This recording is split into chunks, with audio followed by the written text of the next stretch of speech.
Winter has come to Windsor, so this is going to be the catch-up build vlog. Basically like 2 months worth of stuff, maybe 3 actually. Spoiler alert, this airplane is obviously a lot more together than what the previous build vlog episodes have shown. I'm way behind, I apologize for that. It has been a crazy season. Been doing a lot of shooting for Flight Chops and a lot of building here when I just simply have not had time to edit. So a bit of a big day today. We're doing the first bit of riveting with skins. Yay, we're making progress. All right, who feels lucky? I wasn't feeling lucky, but I tried it anyways. One more? Nope. Let's have a look. Oh wow, I screwed it up. Where is it? Screwed up the first one.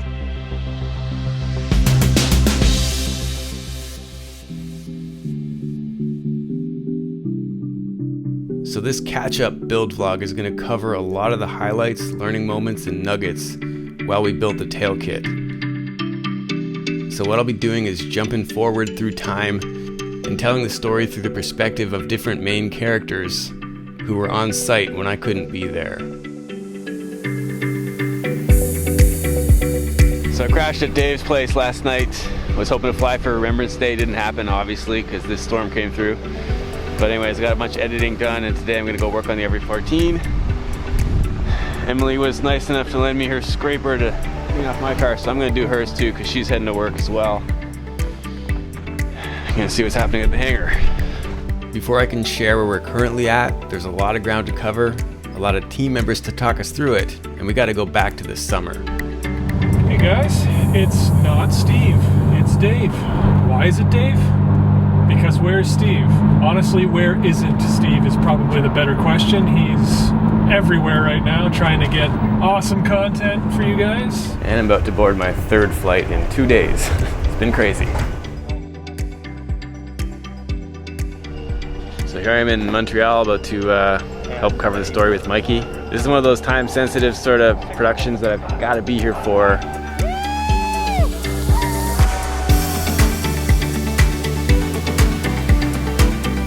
Yesterday I was in Montreal, today I'm in Orlando, and tomorrow I'll be in Seattle. So I'm glad to be a part of this. The flight sim community is huge. So up until this point I haven't felt like I've been cheating on the RV14 build, but today it's all about riveting the ailerons and flaps. This is the Carbon Cub build here that has to get to Africa. It is what it is, this has to be done. It's time sensitive. This airplane is going to Kenya, so this is for the elephants. And here we are. Let's go see what we can find.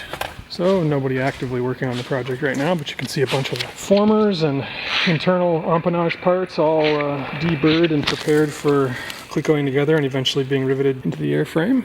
Everything has been labeled. So we have finished 100% all of the deburring for the empennage. So what you can see underneath of our Fairchild 24 here is a bunch of the outer skins, and these have already been primed. You can see just the slightest tint of green. Once you see that tint, you are done priming. In an upcoming build vlog, I'll share the process of priming some of the fuselage parts when I was there to actually do it. I'm here mostly to look at the Stearman, but also the RV14. Stearman's got a mag issue, so I was gonna do a little ground run, but Windsor weather in June is unfortunately just a bit unpredictable. And tonight is an RV14 build night. And it's going to be a pretty significant one too, because we are starting with the assembly on the vertical stab. It does not look like a Boston cream donut, does it? Oh. So, and we are going to give it another little squeeze. So thanks to having cameras in the hangar, the vlog continues even when I'm not there. And you got a huge wide angle, so you just talk, hey, I'm about to build this piece, and then you can just set up the frame that you want with it. Right now we're working on rudder assembly. In particular, preparing these particular ribs here, preparing the joints for fitting into the skin of the rudder. We've got to prepare those ribs fitting into that little corner there of the skin. So that's what we're doing right here now. Putting a little bit of a chamfer on these edges here so that when we fit them into the skin, we don't have an interference. But I made it to the hangar every chance I could between production trips. So after about 6 weeks of back-to-back travel, I'm back, and we're getting some good work done here today on the RV14 project. A lot's been done while I was gone, so it's pretty cool that the team has been doing stuff. I'm trying to keep up, and Dave was nice enough to keep me in the loop while I was gone, so I didn't feel like I was completely missing it. And it's also fun to see what's happening here at the museum. This is a typical day. You got school kids coming through, learning about basic aerodynamics and so on in this cool setting with all these historical aircraft all around them. So hopefully we're helping inspire the next generation here. And let's see how we're doing with the airplane build. I noticed the parts look a little greener than last time I saw them because you guys primed everything, is that right? Everything was primed with an etching primer that Perry found. So I'd missed that first priming session, but today I was glad to add some value to the team helping solve a problem. You know how typically we read a novel, right? You read 5 words at once. Yeah. You can't do that here. Each word one at a time is very, very important. One word can twist the phrase around on how you're looking at the part. Can you go through this whole book and see if you can find something that points any of these numbers that says 0915-1? Okay. Now, all of these say, all of the stiffeners are 0915, B, right, left, -1. But those are stiffeners. He's talking about a rib here. So we've been scratching our heads about this particular semantics of the wording of this part. 915-1 ribs. And on this page, they're talking about them all as, they look like they're individual different parts, right? So we're confused, but where are these 915-1, right? That's kind of the issue fundamentally. That is the question. Yeah. Yes, that's the question. So here we are on page 707. We're confused by step 7, right? Yeah. So I searched on the Vans forum and check what I found. So it's exactly the question we had. Yes, that's what we believe the answer should be. 904A and B. Yep. Vans got back to me just now and confirmed that this is a misprint. No way. Instructions should refer to 904 bottom ribs. Bingo. Which we know. Which we thought. Yep. Now that makes sense. Yeah, this is a great kind of moment. Yeah, wow. Of like using the resources online. I asked Greg from Vans to add some context here. Early morning at Vans Aircraft. Phil? Oh, look out. This is what we do. That's what you do? Just take videos of me? Guess what I get to do today, Phil? What are you doing today? I get to explain how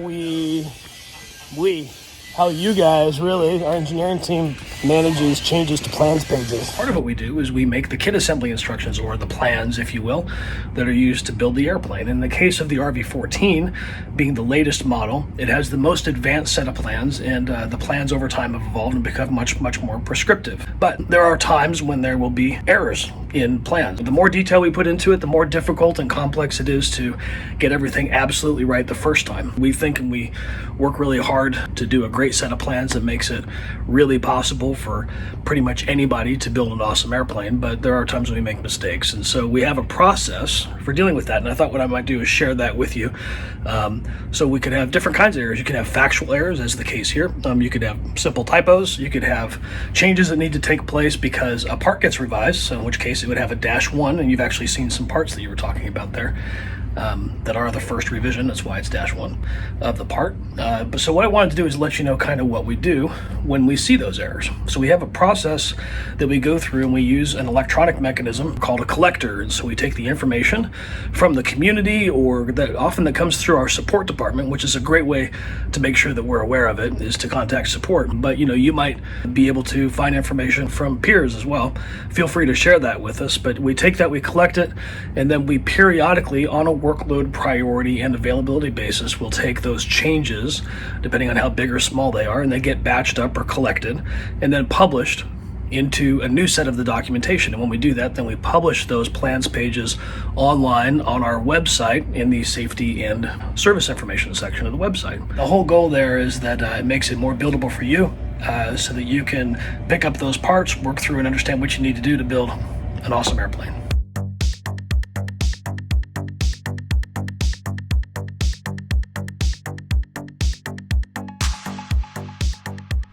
That's been ground already. Wait, this is called the hand squeezer? Yeah. Yeah. So we've had to grind it to already get into tight spots, like into here. So this hole, we won't have the same problem with that hole. having a problem. Yeah, we got interference with that surface right there. All right. All right, who feels lucky? But you got the most experience. So a bit of a big day today. We're doing the first bit of riveting with skins. Yay, we're making progress. And here we go. Now you got a rhythm going. So somebody else can. Okay, but you know, like I don't know. Yeah, measure from the top of the dimple I know, but to the head of the rivet. I can't see. It's too hard to see whether the tip of the gauge is resting on the divot or not, on the dimple. Yeah. You need a magnifying glass almost. I got a zoom lens here. Oh, okay. Well, take. Yeah, I can see in the camera. It looks pretty good. Does it? Okay, good. Yeah. One rivet's good. 1 out of 10 ain't bad, right? Right? Yeah, that looks perfect, doesn't it? So, see the pull the tape off. Tape off.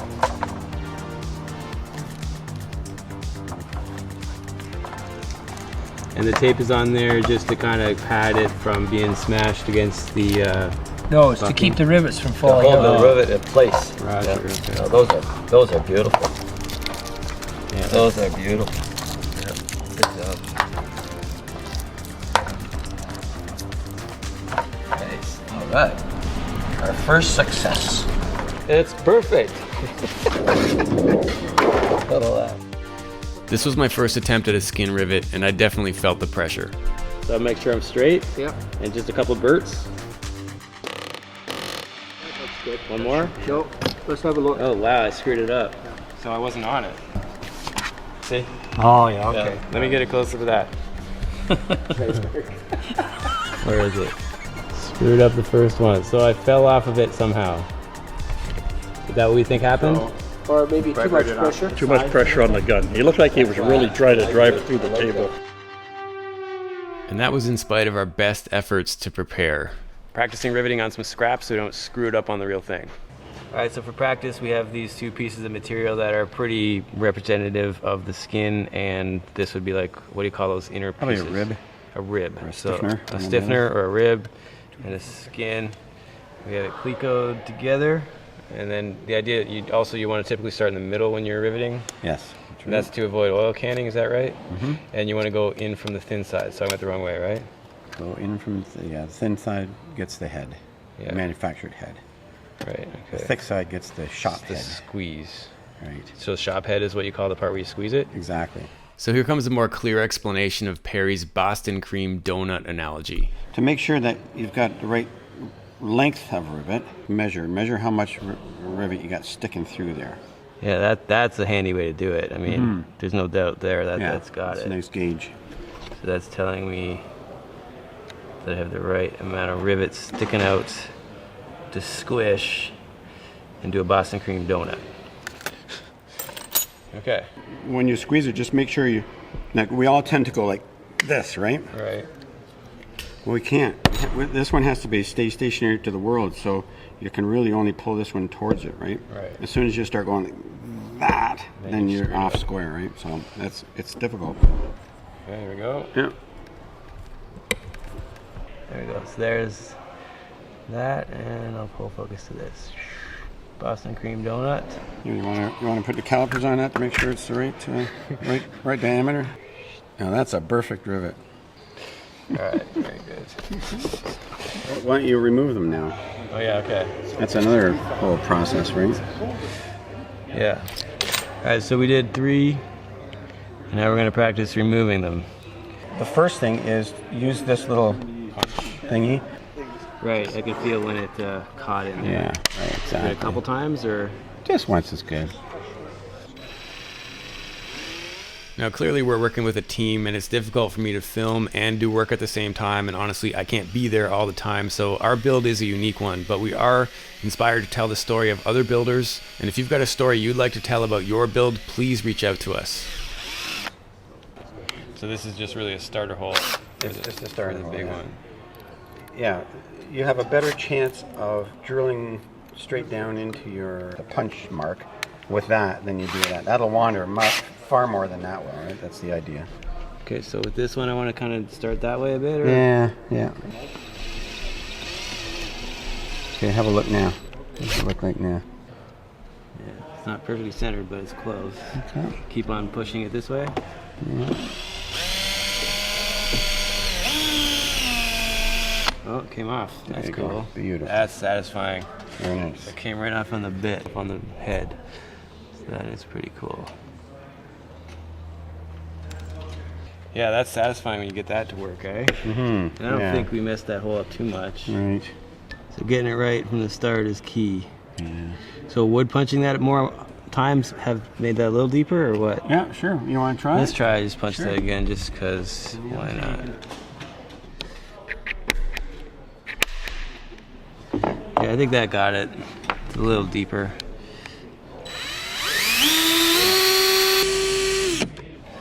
Yeah, so I'll still have to do the same thing. Is that deep enough to think for that hole, or go a little further?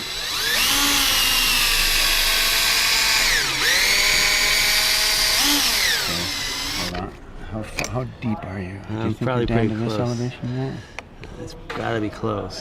Well, before we risk going any further and cutting into the metal, maybe we can pry the edge. Yeah, maybe it's thin enough that we can break it. There you go. Okay. Nice. So I think we have a bit of an oval, but we'll find out now, right? When we look at the other side. Right. Flip it over.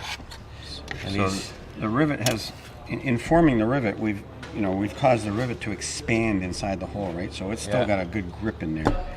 What we did is we took side cutters and just ground down the surface to bring the cutting edge closer, so you can flush it up and grab it. Grip it, right? So to grip this and try to gently pry it out. Yeah, twist it first a little bit and pry it. Oh yeah, that's cool. The rest of the crew had an early start that morning, so they left me alone in the afternoon to work into the evening. But my local buddy Brian saw my Instagram story and came out to help at the end. So today's been about what am I doing? We're countersinking. A little bit of match drilling, but mainly it's been countersinking. This was basically the entire day, probably 6+ hours spent countersinking for the horizontal stabilizer. So the thicker material needs to be drilled to match the dimples that were done in the thinner material of the, what do we call these things? Stiffeners or spars? Ribs. So these were kind of dimpled, these smaller ones, but the thicker material here needed to be drilled with the calibrated, caged doodad. What do we call the thing that cuts it? The countersink. Countersink. So the tool is called the countersink, and the thing around it that's helping us not go too deep is called the cage. Perry set that up for me earlier, and that's what I've been working on all day. Okay, thought this would be pretty cool to show everybody. We bought a borescope to help us look at rivets that we couldn't see very well. So this is the unit here, and it broadcasts by Wi-Fi right to the phone. So what we did is we couldn't see, it was really hard to see underneath the stringers here. We couldn't see the rivets, so we used this guy down in there. So you can see there's a rivet right there. Yep, looks like a good rivet. Very cool. So right now we're putting the rear fuselage rivets in. All these guys here. This is a real problem though. This is tough. We'll be bucking them blind. So we're saving that till last. Real challenge. Anyway, we shall overcome. A little bit more.